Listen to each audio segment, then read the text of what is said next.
There are only 6 glasses of water here.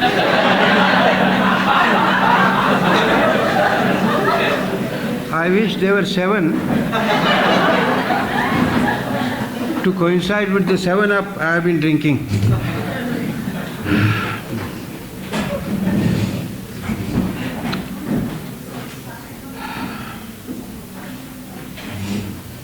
To begin with, I would wish you Jai Baba. Jai Baba. We have been greeting each other so often. In our letters we mention Jai Baba. We wish each other Jai Baba so much and so on and so often. And at least I had never thought about this as to what it actually means. Sometimes a word or 2 words or a sentence which is so often repeated becomes so familiar that we do not even bother to find out what it really means. So Jai means triumph, success. Baba is Baba. We know who Baba is. And yet really we do not know who he is. Jai means success.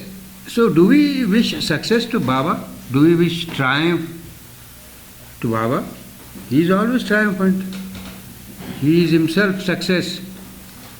So what is the meaning of this Jai Baba when we say Jai Baba? We don't wish that Baba be triumphant, but we wish that his work be triumphant.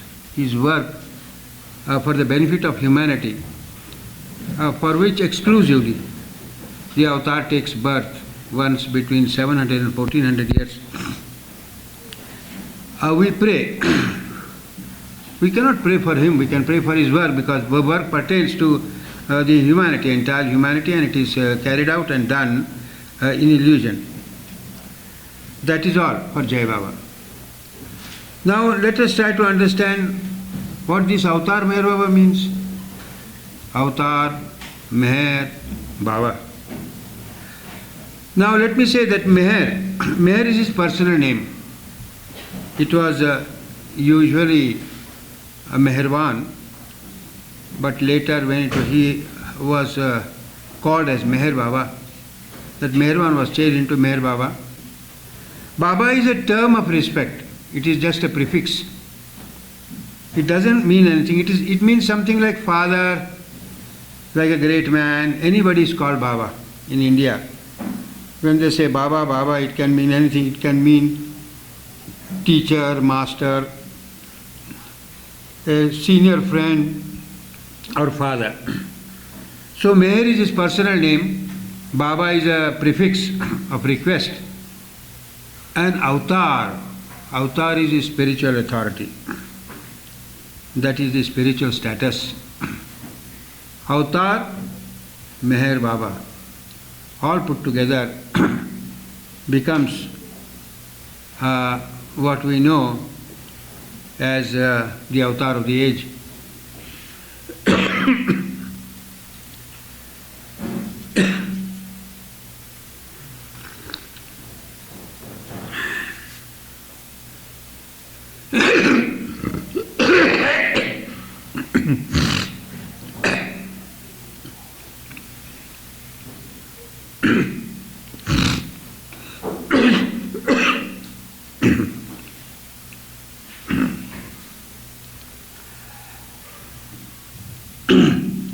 Now, we have also understood the meaning of the word avatar.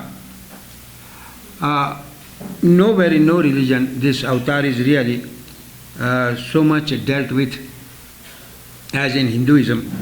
And even Hinduism, in their book, Krishna's book, Avatar Krishna's book, Gita, it has not been so much elaborated and explained as Baba has done. I should say, Baba has regenerated the meaning of the word avatar. And even, now let us confine ourselves only to the concept of the avatar, let alone the experience of the avatar. It's a far cry for us. Far cry means we are destined for it at some time or the other to get into his bosom, eternal heart. But for the present, we shall now try to see what this concept exactly means. Some time ago I was asked, what does this avatar mean in reference to God? I said the word avatar is more comprehensive than even the word God. Of course, God is the substance of everything, and it is from God everything has emanated. But the position of the avatar is such that he is none else but the avatar. In relation to the illusion, God remains always disconnected. God is said to be connected. We really do not understand. But the same God, in the form or in the aspect of his being the avatar, is connected with the entire illusion. And God keeps himself absolutely aloof. Of course, I would say really it's a secret that Baba has revealed, because during his lifetime he used to say, all these people of the world who pray to God. Where does that prayer go? Of course it must go to God. Baba says it comes to me, it comes to the avatar, it goes to the avatar, and he has to dispense with it. God keeps himself scrupulously alone because he is the father and father of all. He is gone too old now, very ancient.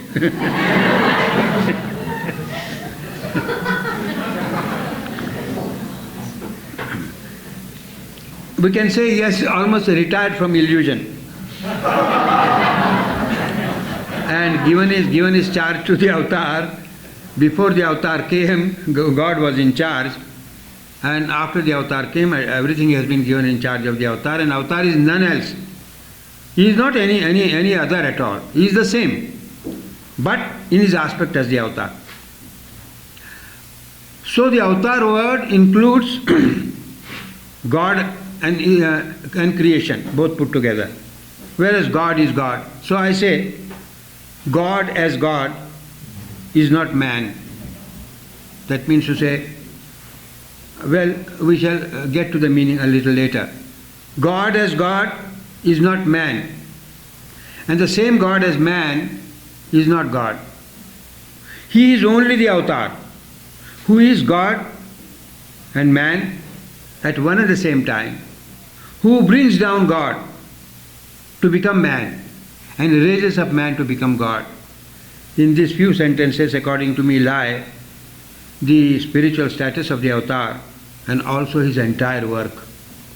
This is the game going on from time immemorial.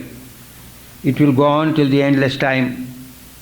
Time, of course, doesn't exist in the real sense. It may exist as nothing. God as God is not man, means God as God is God conscious, he is not man conscious. Same God, when he comes as man, when he becomes man, he is only man conscious, he is not God conscious at all. Now we are all men, we are our body conscious, we are men conscious, we are world conscious, but we are not God conscious. So same God as man is not God conscious, he is the only, this is a very unique position. And one has to understand, for all times, there is no time when this avatar could be excluded at all. And the rest of all the spiritually advanced men, they come and go until they reach perfection. And when they reach perfection, some of them, when they become the perfect masters and they give up the body, then they are completely disconnected with illusion. So there is no authority, there is no power at all times except the avatar, who balances absolute God with eternal illusion. It is said that illusion is also eternal. Illusion is the shadow of reality, but as long as reality is, illusion is. There is one difference: reality is not dependent upon illusion, but illusion is dependent upon reality, and besides, reality is absolute and illusion is only eternal. So this is the only power that balances absolute God with eternal illusion. How much strength let alone all the experiences. I shall keep aside love, I shall keep aside obedience, I shall only take intellect. Some say, we do not know how to love, Baba, we do not have any love. I cannot obey, I refuse to obey, I don't want to obey. Well, matters little. If you do not want to obey, you say you do not have love, I would not bother. Just try to understand what avatar is. At least, will you identify yourself with this concept or not? If you thoroughly understand. If you don't understand, discard it, throw it away. But if you really understand, then very honestly you have to identify yourself with it. And what is strength? All knowledge, all power and all bliss, these are the qualities of God. These are the qualities of the avatar. They are. When I say God, I mean really the avatar, unless I specifically say that he is not the avatar. All knowledge, all power and all bliss, even if we accept this concept, what is source of strength? This is we cannot imagine. Forget all our weaknesses, forget all our strength, forget all our love, forget all our obedience. Only hang on and stick on to this, but very tenaciously and for all times. And I am sure the love and obedience, everything will come. Of course, eventually love is a gift from the master to the disciple, and obedience is a gift from the disciple to the master. It will come. First try to understand this. If somebody is serious, when someone comes and says, I do not have the love for Meher Baba, but why have you come here? I want to know something, I may be curious. Yes. Then you take this and identify yourself with it. Identify yourself with the qualities and try to find out what it is. And you will be greatly helped in your life. The question of love and obedience may be a far cry for the moment, but they will automatically come to you. Now, second thing is obedience. I am going to the thinnest point of intellect to just grasp the word, how comprehensive it is and how powerful it is. Then go a little further, keep aside the matter of love, only take obedience. But I can't obey, I don't want to obey, I don't want to love. Well, then I would say that love is the gift of the master. Unless he gives me the gift, I don't have it. Obedience also I am not prepared to obey. I am unable to obey. I am too weak. I don't accept it. I am not able to obey at all. Well, but there is one thing in you.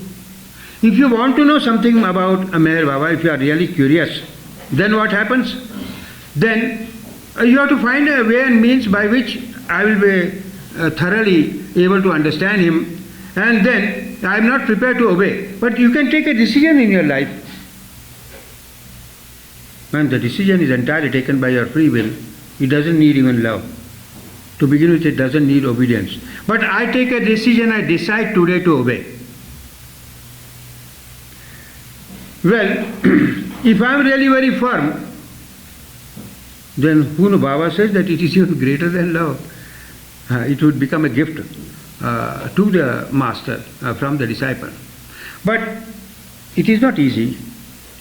It is difficult, but it's not impossible. And why I say go the other way around? Because the man says, I do not know love, I cannot have love. Baba always says you must have love. Unless you love me, you will not be able to understand my book, the most important book, God Speaks. So go the other way around.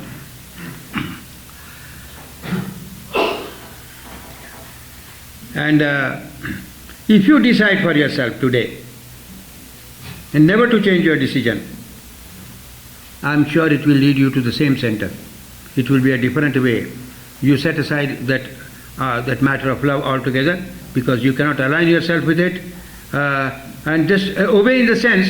Then the person asks, what shall I do? What shall I obey? You might have stayed with Meher Baba who was in body at that time, and now he is not there. And what shall I do? Whom shall I obey? Honestly, I tell you, it may be to a certain extent right for the questioner to say this, but it does not stand my questioning. Christ was not there. Saint Francis loved Christ. How many years later? Today we have millions of followers of Christ, they love Christ. Did they feel the necessity of the Christ, or they want the Christ in the body to appear before them? But just because Baba happened to be here 7 or 8 years before, and there are many persons who had seen him, they say now that he has given up the body, he has gone away, and to whom shall we obey? There are very few things to be obeyed. Books may be so many pages, God speaks 300 pages, and discourses 500 pages, whatever it is. There are fundamental things we have to find out. The extract of what shall I do? How shall I lead my life by which Baba will be pleased? This is a simple question to be asked. And we can get from the discourses. We can get from the persons who have a long experience with Baba. We can get the answer within our heart. Baba has said the same thing all religions practically say. With a little light, a clarity. But which you have to understand. Just a few things. Our ego is the greatest hindrance to us.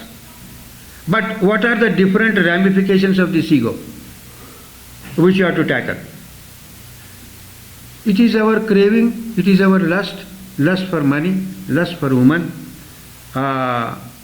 everything that we do selfish. These are the few things we have to see in our life, and just keep him pleased. And I don't think anybody will find difficulty. If he finds difficult, then matters little.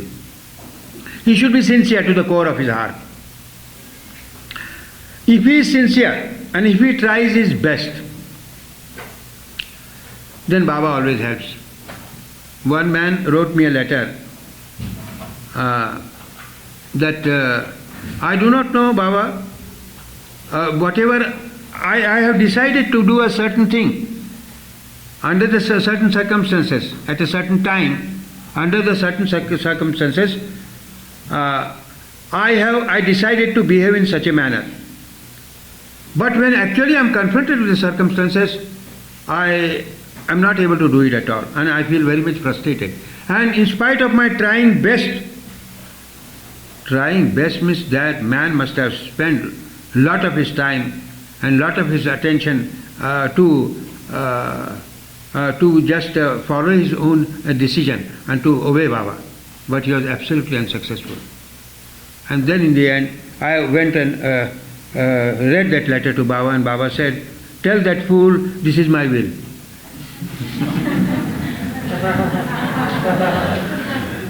But we can't make that as an excuse and go on behaving in an irresponsible manner in life. That is why sometimes I hesitate to say this. Try your best means there is no limit to your trying, and until you are most honestly satisfied that you have tried your best. Not for the matter of finding an excuse, that I shall put excuse before Baba and say that I have tried my best and go in my own way to fulfill my own desires, as against the wishes of Baba. Once, what happened? Of course, there are many repetitions may arise in my talk because I know that there may be repetitions to me, there may be repetitions to certain persons who have heard me before and are present here today, but those who have not heard, they may not be repetitions, so I have to probably repeat. It's a very nice story. The story is like this, that in the Mohammedan religion there is a day of judgment, and the day of judgment comes when God invites the entire humanity and sits on the golden throne like this and dispenses justice. So what is the justice? Those who have committed virtues, they are selected and sent to heaven. And those who have committed vices, those who have committed sins, they are selected and sent to hell. And big, huge conference was there, you see. Millions of souls standing and God sitting on the throne, and this whole procedure was going on. One man stands up with his hand up and says, "God, oh God, halt!" What? God says, "Who the hell this man is, I do not know. How can he come and challenge my authority? This fellow, where has he come from? I want to ask you something." "Ask me something at such a time, such a critical time?" Yes, sir, I have to ask. I would request you with my folded hands not to proceed further. You can give your judgment just a little later after answering my question. Shall I put that question to you? God was in a fix. Well, all right. You come forward. The man goes forward. What is your question? Sir, I want to ask you one thing. And what? Please tell me whether your sense of justice exceeds your generosity, or your generosity exceeds your sense of justice. Oh, God was absolutely confused. He didn't know what to do. If I say that I do not have enough generosity, I am generosity personified. If I say justice, the scale goes that way. If I say generosity, I do not know what to answer. Eventually he said, no, my generosity is greater than my sense of justice. If that is so, the man says, I am the most sinful man in the world. Then God says, you are pardoned.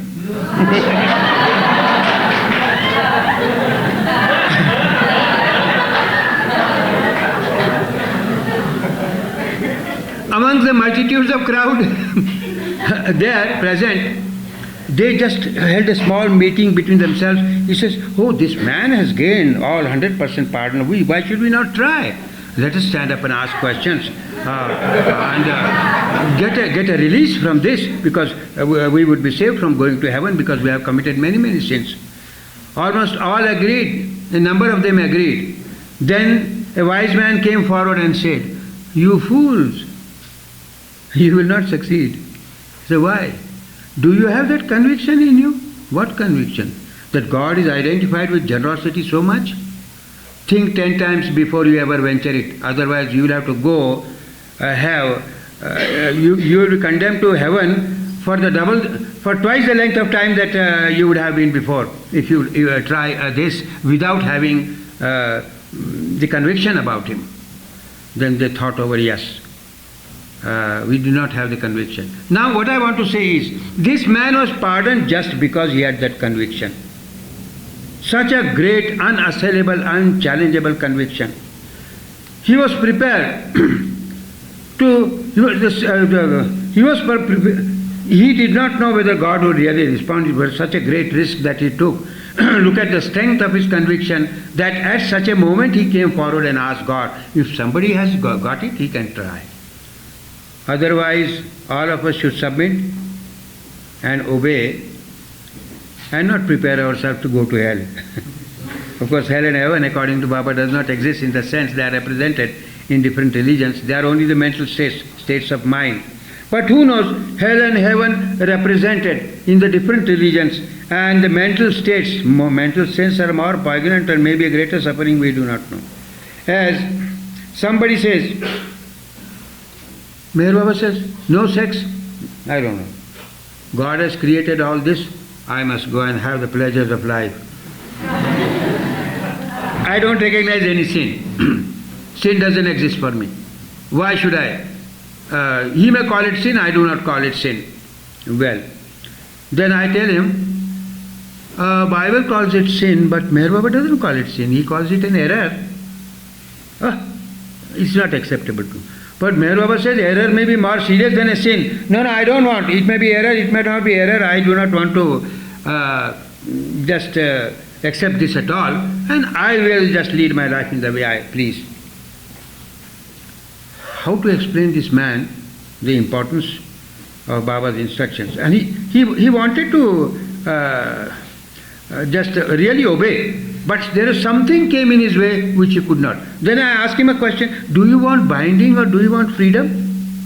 Oh, no, I don't want binding.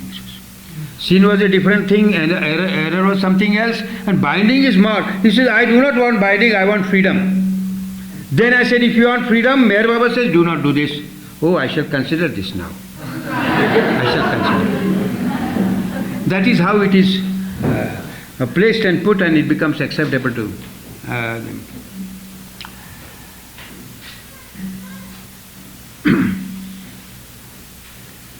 Now going back again to the state of avatarhood.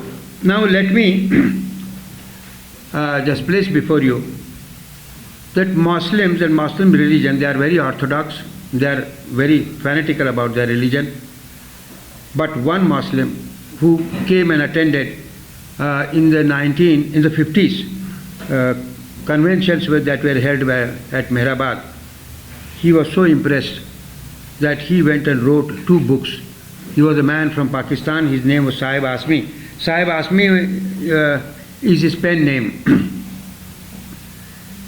He wrote such 2 beautiful books in Urdu and Persian mixed. One, Sarod-e-Javidan, that is the eternal song. Another is Sahib-e-Zaman, means the avatar. Urdu term for Sahib-e-Zaman is avatar. They don't accept avatar. Just as Christian may not accept avatar, they may accept God-man perhaps, but not the avatar. The meaning is the same, the words are different. Now in his book, he has given some description of, he has written some ghazals in which he has given certain descriptions about Meher Baba. So I will recite a few couplets. Couplets composed of 2 lines.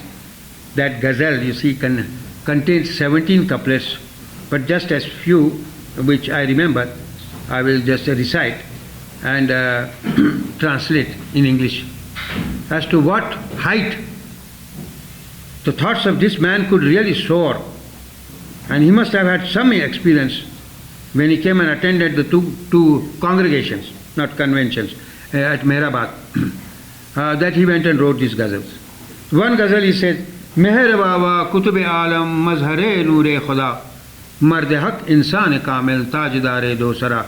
These 2 lines, of course, I mostly recite at the beginning of my talk every time. This time, of course, I didn't do because I wanted to recite the part of a ghazal. Meher Baba Kutub-e Alam, you are the hub or the center of the whole universe. You are the manifestation of the light of God. You are the man of God. You are the perfect man, and you are the king. You are the crowned king or the emperor of the 2 worlds. Now, when in Persian or in Urdu the 2 worlds are referred, world is outward world. We know this physical world. Another is the inward world. The inward world, as Baba has described, is composed of the subtle and the mental, both all put together, is called the inner world and this outer world. So when in Persian literature or in Urdu these 2 worlds are mentioned, they mean the inner world, which composes of subtle and mental, and outward world is the physical world we know. The emperor of the 2 worlds. Meher pur noor tere jalwaye rukhsar se, do jahan roshan hai tere partave anwar se. Meher moon and the sun, where do they get their light from? It is because of you. If you were not there, they would not have been able to shine at all.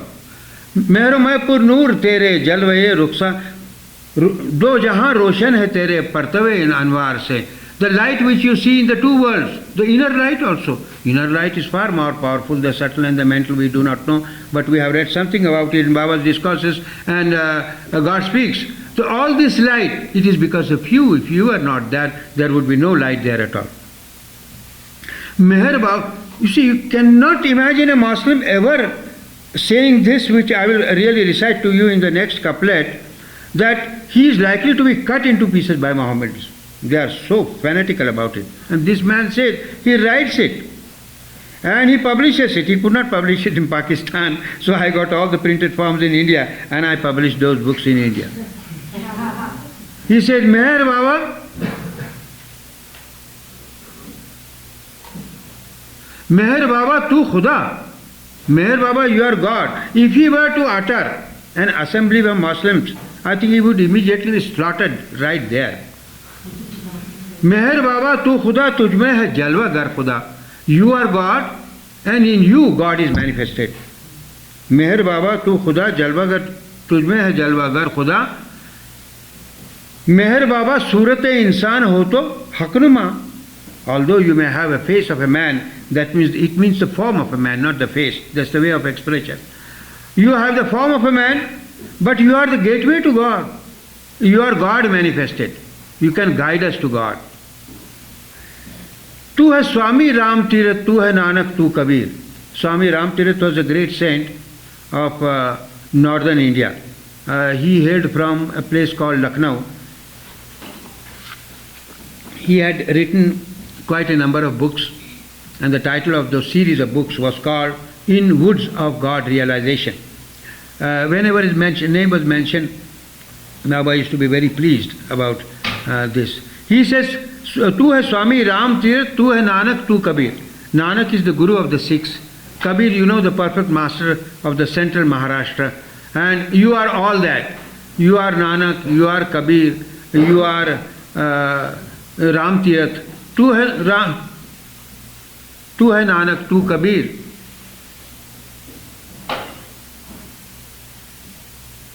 कुर्सियों महवो कलम तेरे मोहब्बत के Asir. He says the God, when he sits and writes the destiny of entire humanity with a tablet and a pen in his hand, that was never possible if you were not there. He says if the avatar was not there, if his love was not there, this would have been never possible for God to do, he says.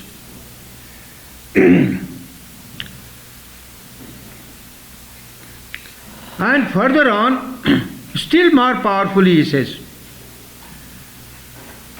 Tu Muhammad, tu Masiha, tu Sulaiman, tu Kalim. He says, you are Muhammad Paigambar.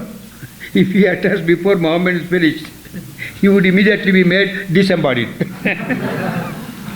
Tu Muhammad, tu Masiha, tu Sulaiman, tu Kalim. You are Muhammad, you are Christ the Savior, you are Solomon, and you are Moses, all in one. Tu Muhammad, tu Masiha, tu Sulaiman, tu Kalim.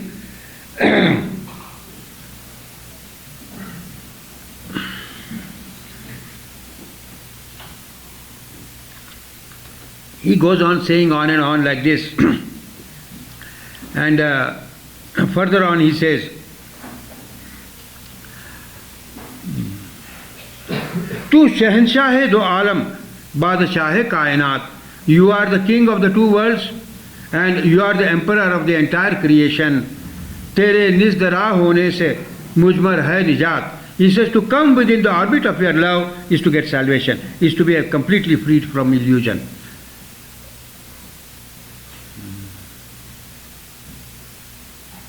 I don't exactly remember so many stanzas are there, but they are so beautiful. What I want to stress here is that the concept of avatarhood has slowly and gradually penetrated into the Muslims' mind. It is very difficult, it may take long, I do not know.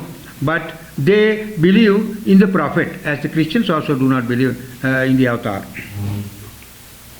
Now in this, would you like to ask anything in whatever I said, which may have been understood or not understood? Yes? How did you get the conviction about Robert?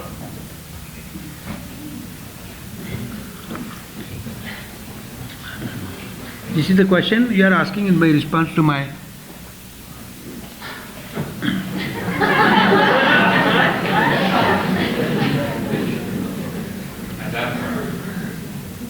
the conviction about the avatar. Yes. Now there are persons who get the conviction just as a man falls in love at the first sight. There are persons who take long to fall in love. It all differs with different persons. At least so far I am concerned. There was no problem with me for loving Baba right from the beginning. But so far as avatar was concerned, I was not convinced and I did not bother to be convinced at all. But there were three distinct different events in my life which put together gave me an unassailable conviction that Baba is nothing but the avatar of the age. And the first one was old Gustaji, who was there with Baba. He was one of the oldest disciples of Sai Baba once, Upasni Maharaj later, and later Meher Baba. He was the only man who was a disciple under the three masters, and under Meher Baba he observed silence over 30 years.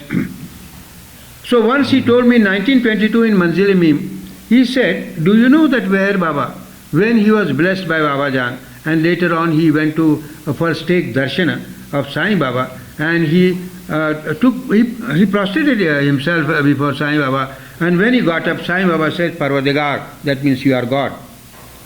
Gustaji, quite a few times he may have told me, I just did not give much importance to it. I just took a mental note that it was there, and maybe he may have said Parvardigar, so what next? That's all. Now, when Upasni Maharaj, of course, we used to go, my mother used to go, previous to Meher Baba came into our life.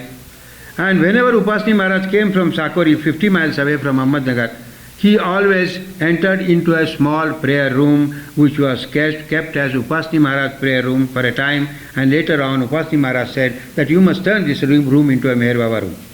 So when he was Upasni Maharaj's room, once, in the 30s now, first incident took place in 20s, then I am talking about the 30s. I was staying at Meherabad, and sometimes in the evening I used to go home to my house. And one day when I went there, Upasni Maharaj just came along in a car from Sakori. And the first thing when he arrived in Ahmednagar, he used to just come to our house, go inside that room and sit there for 5-10 minutes or maybe 1 hour or 3-4 hours, and then go out, then stay at some other disciple's place in Ahmednagar where people used to come and take his darshan.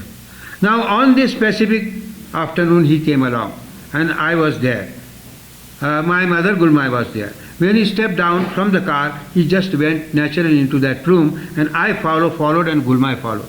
Gulmai stood there, I stood here, and Upasni Maharaj asked Gulmai, give me a small tray and a lamp.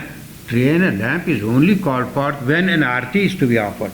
An arti is always offered, it's a song of praise, it's always offered by the disciple to God or by the disciple to his master. We could never conceive of Upasni Maharaj offering arti to anybody, he himself being the master. Anyway, according to his bidding, Gulmai brought that tray and that lamp inside and handed over to him. Meher Baba's picture was placed right in front of him on a settee. He stood there and he started reciting the arti for a time.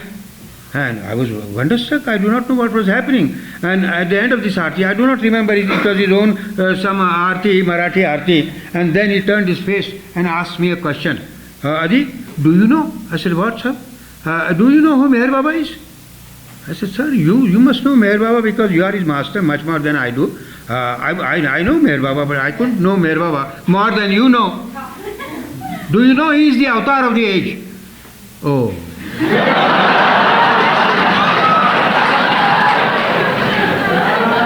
Gustaji said Parvardigar. Gustaji said, Sai Baba said Parvardigar. And here Upasji said avatar. And yet I was convinced, say about 60% I was convinced, not wholly.